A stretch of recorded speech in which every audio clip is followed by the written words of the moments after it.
یہ جو آپ میرے ہاتھ میں دیکھ رہے ہیں یہ پانی کا ایک گلاس ہے، اور ہو سکتا ہے کہ اگلے 10 سال میں سندھ کا ایک ایک بچہ پانی کے اس ایک گلاس کے لیے ترسے۔ اور یہ بات میں اپنی طرف سے نہیں کہہ رہا، بلکہ جب تک آپ پوری ویڈیو دیکھیں گے آپ کو کارپوریٹ فارمنگ اور کنال سسٹم کا پرابلم سمجھ میں آ جائے گا۔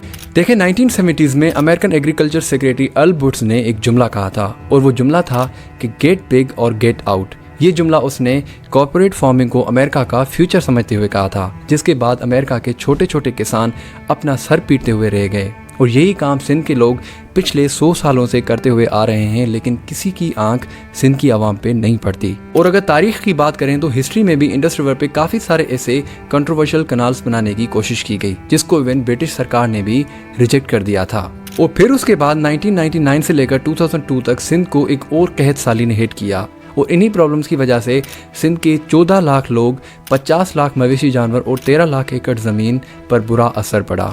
اور اگر سندھ کے ہم ٹیپ واٹر ایکسس کی بات کریں تو سندھ کی ٹوٹل عوام میں سے صرف 41% لوگوں کو ٹیپ واٹر کا ایکسس مل سکتا ہے، اور اگر اسی پرسنٹیج کو ہم گاؤں کی طرف لے جائیں تو ہو سکتا ہے کہ یہ پرسنٹیج صرف 7% تک رہ جائے۔ تو دیکھیں according to Pakistan council of research in water resources, Sindh کے 14 ڈسٹرکٹس کا پانی پینے کے لائق ہی نہیں۔ اور اگر ہم کراچی کی بات کریں تو وہاں تو ویسے ہی 90% پانی پینے کے لائق نہیں۔ اور اگر سندھ کی ہاسپٹلس کی بات کریں وہاں پہ 78% ہاسپٹلس کا پانی بلو اسٹینڈرڈ آتا ہے۔ اور پاکستان کی 2 لارجسٹ فریش واٹر لیکس بھی سندھ میں پائی جاتی ہیں، ایک کا نام ہے کینجر اور دوسری کا نام ہے ہلیجی۔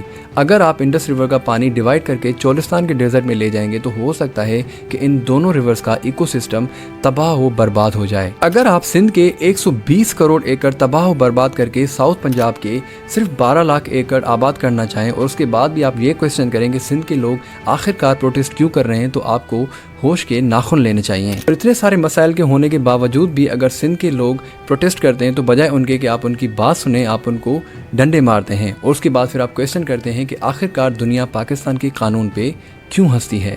اور شروع سے لے کر آج تک سندھ کی عوام کو ایک تانا دیا جاتا ہے، اور وہ یہ کہ سندھ کی عوام اپنے حقوق کے لیے آواز نہیں اٹھاتی۔